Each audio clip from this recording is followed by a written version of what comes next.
ciao a tutti amici da Napoliello 87 e Forza Naples. Sono appena tornato da lavoro e lo faccio ora il video sul giorno dopo di Napoli-Inter, guaiù. Cioè 3-1 in casa, ma vi rendete conto? Nemmeno dici la perdi 1-0, 3-1 in casa, abbiamo pigliato 3 gol in casa dall'Inter. Le colpe sono nostre ovviamente. Parliamo di cosa è successo a questo Napoli, parliamo di come abbiamo giocato la partita, poi, cioè voglio, ma si può vedere una difesa così scandalosa? Cioè, poi anche da quelli che non te l'aspetti, diciamo da quelli che stavano giocando meglio, anche i migliori, cioè, per dire i migliori, quelli che stavano giocando bene nelle ultime prestazioni, invece anche Di Lorenzo e Meret si sono messi a fare degli errori e ci hanno condannato proprio loro in questa partita. Se ci si mettono pure loro, buonanotte. Cioè non bastavano le sciocchezze di Sai, non bastava Insigne che si mangiava e si divorava i gol partita dopo partita, non bastava Milik che segna ogni morte papa. È vero anche che Milik è stato servito poco perché la squadra l'ha aiutato quello che poteva. Ha fatto gol, però se ne è mangiato pure uno, anche quello dobbiamo vedere.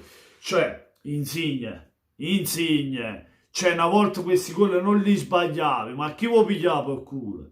Sembra che Insigne lo faccia apposta, non lo so, ma come fa a sbagliare dei gol del genere?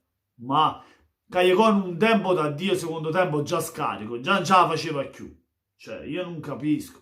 Per non parlare di Fabian Ruiz a centrocampo, è scomparso Fabian Ruiz. Da chi dobbiamo andare? Fabian Ruiz, da chi l'ha visto a trovarti, a ritrovarti il giocatore di inizio campionato, perché non sei più tu. Le voci di mercato, quello, quell'altro. Voglio, ma se non avete voglia di giocare nel Napoli, ditelo, parlate. Cioè, è inutile andare in Champions e fare le grandi prestazioni e poi in campionato fai schifo. Se ti vuoi mettere in mostra in Champions per farti prendere da chi ritiene una grande squadra, da una squadra migliore del Napoli, e basta che parlo con il presidente e ti metti... No, invece no, devi mettere nella merda il Napoli, la società. Cioè, tanto che te ne fotti, tanto poi te ne vai. Cazzo sta un culo ai tifosi e al presidente. Cioè, vai giù, ma dove siamo?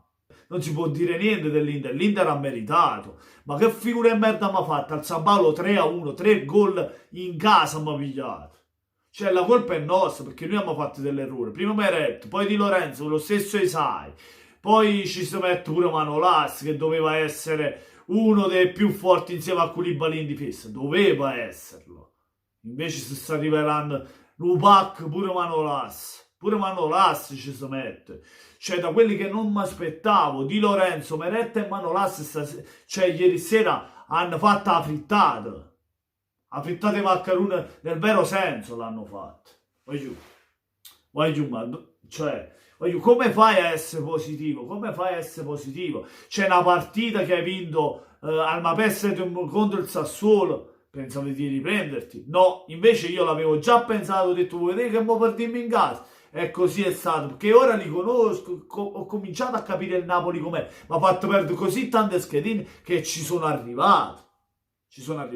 Essendo tifoso del Napoli, standoci male per il Napoli, perché ieri sera calcio perso, ma io tengo un fegato amaro, sto male a Inter, perché io ci muoio per il Napoli, io sono tifoso accanito per il Napoli, e ci sto male vedendo giocare il Napoli così, perché qua giù non è nemmeno un pelo, un Napoli Sarri, non c'è nemmeno il pelo del Napoli di Sarri, è scomparso, il Napoli non è più un gioco, non ha più un gioco, non ha più un'identità, voglio, si fa ridere pure i mosche si fanno ridere, ma vi rendete conto? Si fanno ridere pure le mosche, cioè io non mi faccio capace, non mi faccio capace perché è scomparso proprio, cioè non c'è il minimo, la minima voglia, cioè dei buchi a centrocampo, cioè l'abbiamo lasciati ripartire all'Inter, cioè a centrocampo non c'era nessuno, voglio, ma stiamo scherzando, non c'era nessuno. Ma Fabian Ruiz che sta facendo? Stai piano un caffè?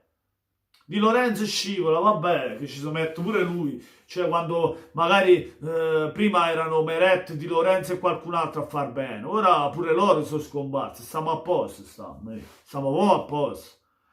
E voglio, cioè voi pensate, la Serie B, non ci siamo mai, attenzione, voglio, perché ora anche quella può diventare una cosa fattibile, cioè, Voglio, ma stiamo scherzando, cioè una squadra che doveva lottare per l'organico che ha per il campionato, ci ritroviamo che dobbiamo lottare per la salvezza un po', ma stiamo pazziando, voglio, se andiamo di questo passo, altro che Europa League o Champions League, la Champions League, scordiamo a cielo perché quest'anno voglio è un miraggio proprio. Già se riusciamo ad andare in Europa League, già è tanto, ma veramente tanto. Voglio, c'è troppa delusione e amarezza, voglio, troppa, voglio, troppa. Spero che Gattuso riesca a dare un qualcosa che fino ad ora non si è visto. Diamogli tempo, poveraccio pure Gattuso, cioè è venuto ora, è la seconda partita, una vinta e una persa. La terza no, è la terza, sarà la terza, 2 sconfitte e una vittoria, perché poi ha perso con il Parma alle sorti. Voglio, come fa? Vedremo se le cose andranno avanti così, spero di no, spero di no, perché sennò altrimenti c'è rivoluzione a giugno, comunque già a giugno tanti partiranno secondo me, tanti giocatori andranno via, perché se il Napoli non riesce a centrare qualche obiettivo, almeno ad andare in Europa League, cioè, tanti giocatori partiranno, è inutile girarci intorno. Spero che poi perché se dovesse succedere, spero che poi ripartiremo da giovani come Meret, Di Lorenzo, Zielinski, ovviamente Zielinski ha rinnovato, che secondo me Zielinski è stato l'unico ieri sera a dare tutto, perché ieri Zielinski ho visto che si è impegnato per tutti i 90 minuti, tutti hanno sbagliato, però ieri l'ho visto l'unico che tirava da fuori area e cercava la porta con più consistenza, era l'unico palla al piede che cercava di andare avanti e allargare il gioco, dove infatti poi è nato il gol di Callecon per Milik, da un passaggio di Zielinski, poi il resto tutti zero, cioè zero. A parte il gol di Milik e Callecon nel primo tempo che hanno fatto benino pure loro, poi sono scomparsi. L'unico è Zielinski. Poi il resto tutti quanti hanno fatto schifo, tutti quanti, non ne salvo uno, partendo anche dall'allenatore, appunto. Spero, che le cose cambiano, perché avanti così non si può andare. La speranza è sempre l'ultima a morire. Io ci credo perché sono tifoso del Napoli e voglio ancora crederci che ci sarà un rialzo per questo Napoli. Speriamo, speriamo. E niente, fatemi sapere voi cosa ne pensate nei commenti, lasciate tanti like se vi è piaciuto il video. Ma soprattutto, almeno venite sotto il video ed iscrivetevi al mio canale, fatemi almeno sta gioia, almeno questa, perché poi il Napoli fino ad ora gioia non me ne sta dando. Un abbraccio e un saluto da Napoliello87 e sempre forza Napolese. Buona serata,